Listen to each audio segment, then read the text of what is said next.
Welcome to the PMX Conversations, where we explore precious metals, global markets, and the decisions that shape long-term wealth preservation. I'm Toronto Mike, and this podcast is brought to you by CanadianPMX. We're joined by Alfredo Cimino, Numismatics at Canadian Coin and Currency. And in this episode, we'll be discussing how to sell a collection. Hello, Alfredo, and welcome back to the PMS Conversations. Hi, Mike. Great to be back. Suddenly, precious metals are high-priced, and everyone is heading to their attic or their basement or their storage unit, and they're checking out that dusty collection they just remembered they had.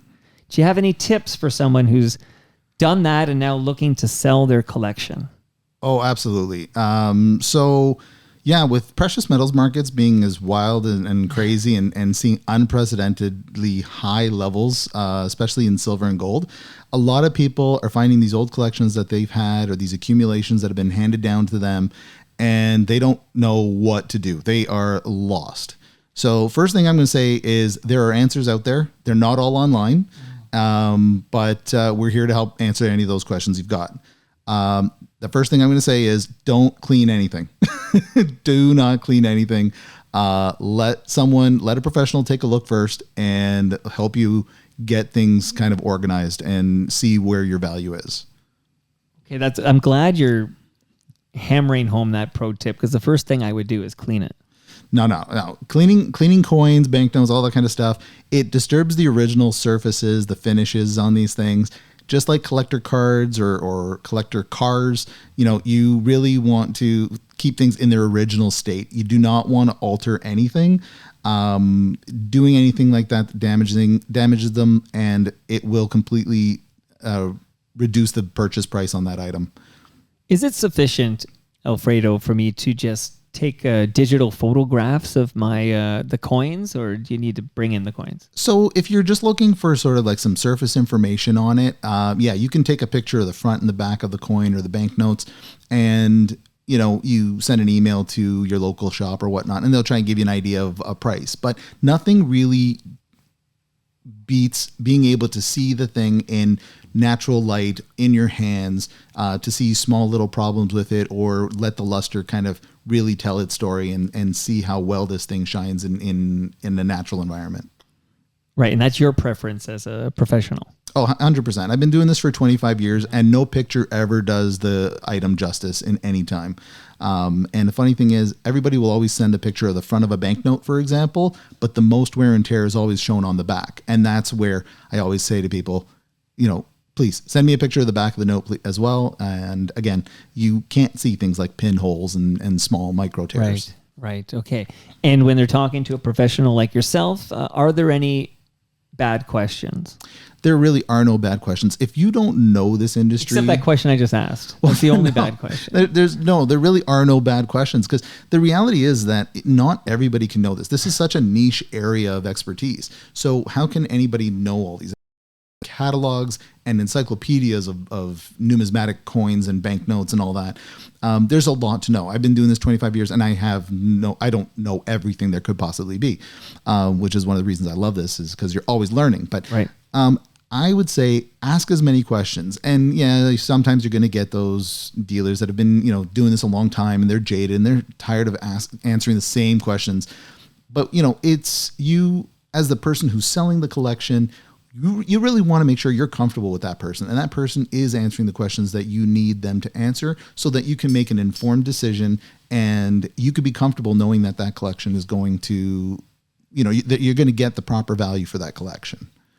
Okay, we have a rapport now, Alfredo, and we're going to play a little true or false game here, okay? All right. All coin dealers are crooks. False. That is a big false. It's easy for people who are selling their collection and they hear about this, you got this $1,000 coin and you're only giving me $500 for it. Like you're a thief, you're a crook, you're a liar. It's like, no, coin dealers are just like everybody else. We need to, there is costs of running a business. There's cost of saving of that inventory sitting there. Not everything is a quick flip and a turnover and all that. when you're talking about things with quick turnovers where the margins are very slim, you're talking about precious metals. You're talking about scrap silver and scrap gold, things like that, where the margins are much smaller. But when you're talking about a retail environment, when you're buying things, high value things like that, there's going to be maybe a large dollar value spread, but the margins are going to be much smaller. I mean, we're not talking a t-shirt made for 10 cents sold for $20. Right. Another false question for you, Alfredo. Dealers only pay for the silver or gold value, not the collector value. That is also a very common misconception. So with it's such a wild scenario, because we get clients coming in all the time and they're bringing in their silver dollars, and they're like, oh, I've got these silver dollars, and they get really excited about them. And they're like, okay, that's cool. These are all really, circulated coins, and we can pay you the scrap value. So today I think, a silver dollar might sell for we're buying them for about $50. And they're like, well, you got one in that showcase over there and it's like $600. It's like, right. Well, no. So that one over there is been graded by a third-party company. It's ultra high grade. These have scratches and they're worn and they're this and that. So now, on the other hand, you bring me that coin over there, that $500 coin or that $1,000 coin. I'm not paying you $50 on a $1,000 coin. I'm going to pay you the $500 or the $600 or the $400, depending. I got to see if I have something in stock. But no, it's if the precious metal value is higher than what the traditional wholesale value might be, then you'll get the precious metal value. Right. It might have a higher collector value. So, I got a coin that retails for $1,000. There's $800 in gold in that coin. Well, I'm not going to buy it for the $400 or $500 or $600. I can't. That's just, I want to sleep at night, but I'll pay you the $800 and I'll make my, $100, $200 on top of that. And that's fair business, right? But again, taking it to somebody who you can trust, who answers your questions and is able to make that distinction and explain that to you, and you're comfortable with it, that's where you want to be when you're selling. Now, Alfredo, I know from a previous conversation, you are an excellent storyteller. That's not a true or false question. Okay, I was going to say, I've been told a few things about how much I talk. Do you have any more stories for me about people who have come to you to sell their collections? Yeah. So there's been, I had one scenario. I had a gentleman who drove in from New Brunswick, if you can imagine. And he specifically wanted to sell to us because he knew the business. He knew how long we've been in the industry and all that. And I had been talking to him on the phone. Well, that speaks volumes that's a long, I've done that drive. Yeah. That's not like one trip. No, he had moved. So he was moving. He had moved actually 2 times, and then he finally said, his collection was so massive. He's like, if I have to move one more time, I'm just moving it to sell, and that's it. Right. So he came to us. He drove his minivan, and the reason I say minivan is because he had this stacked, bottom to top, wall to wall, and his front seat stacked, completely filled with Royal Canadian Mint products. Wow. He had been collecting for years. He loved it. He was very passionate about it. He loved the quality, but he was sick and tired of moving it. So with his last move, he loaded up his van and he's like, I'm selling it here. So we went through the whole collection. We went into it, and again, it was a lot of really good inventory. So we paid him good fair value for it. And in the conversation with him, we were kind of talking about like, I want cash, check, this and that. He goes, that's all right. And I'm like, oh, so you're going to do something like, you're going to go on a trip or something, pay off a mortgage? He goes, no, reality is I don't even need the money. I said, and that's when he told me about his moving. So I said, well, if you don't need the money, what are you doing? Like, why are you putting away this wealth? And he's like, well, he goes, I don't really know what else to do. So I talked to him about putting money into some precious metals, just converting it over into some gold bars. Right. So because he converted the money into gold bars, I actually was able to give him a little bit of a better price and cover the difference for him to buy 10 ounces of gold. Now, here's the kicker is at that time, gold was trading at, I sold those bars for $1,700 Canadian each. Okay. Today, gold is over $7,000 an ounce. And that was in the last 8 years. Okay, so 1,700 to about 7,000. Yeah, like it's, so he got to collect. He got the joy of enjoying that collection and dealing with it, looking at the coins and all that.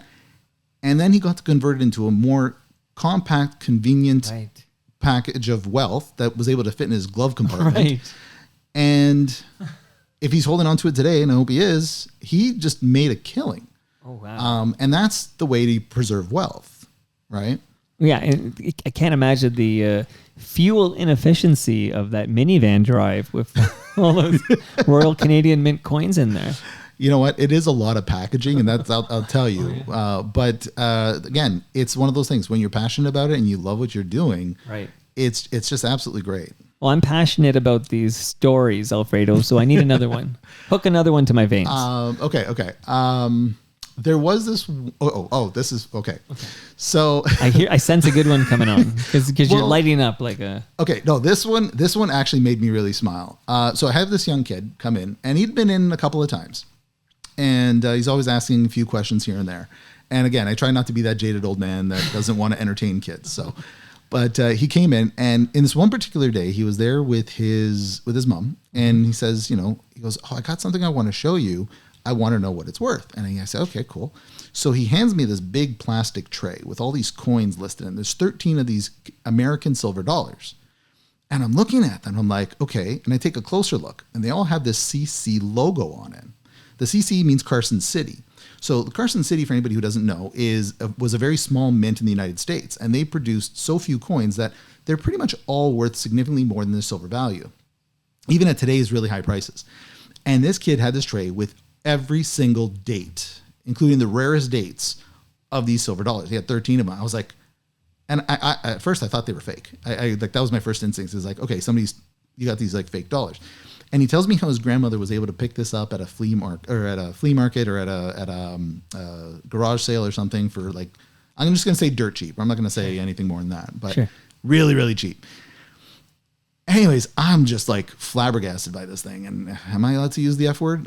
So I am flabbergasted by this. I'll say it twice. Because the coins were unbelievably gorgeous. They were like almost uncirculated. Right. And I'm like, and I'm flipping through and I'm looking at the catalogs and I'm like, and they're not graded by a third party company. I turned to him and I was like, look, I need time with this. Like, you guys have time. So we spent a good hour. I'm looking at every single coin. I'm grading them. I'm like, okay. So because they're raw, I kind of have to be a bit conservative on the grading, but I think I can offer you something like $20,000. Wow. This kid nearly fell off the chair. The mother went flush. He could not believe what was going on. And I'm like, okay. They're like, well, we're going to have to think about this. This was a gift to my son. And, we need to think about, maybe sharing this with his cousins or something. And it's like, okay, well, you got to do what you got to do. But I would recommend getting these graded and getting them certified so that we can put them out and see. And then what we can do is we'll get them certified. We'll get the actual grades that the market will see. And then we can maybe adjust it, right? Because we want to make sure that this is fair. Like this is not an insignificant collection here. Yeah. $20,000. I mean, that's almost a year's tuition.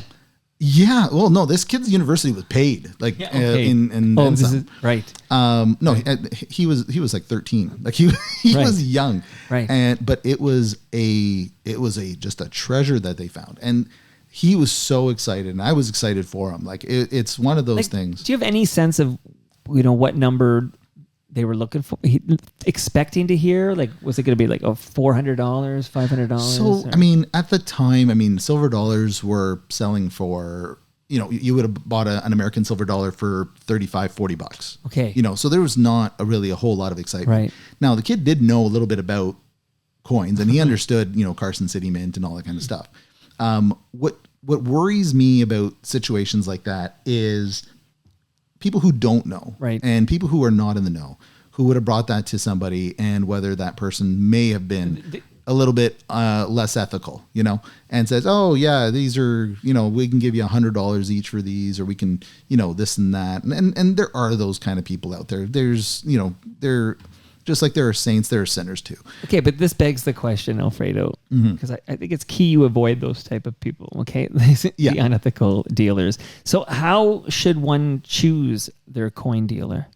So I generally tell people to start off by asking the questions. And if you're getting the questions answered and you feel comfortable with them, then you go ahead and you keep working with that person.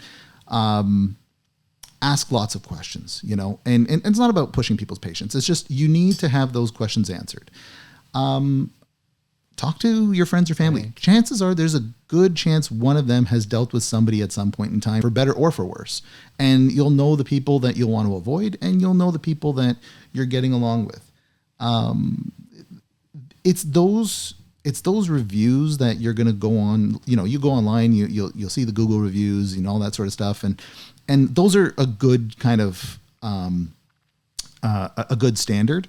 But it's a funny thing. A lot of people say, they have a lot of good Google reviews and it's all the good service.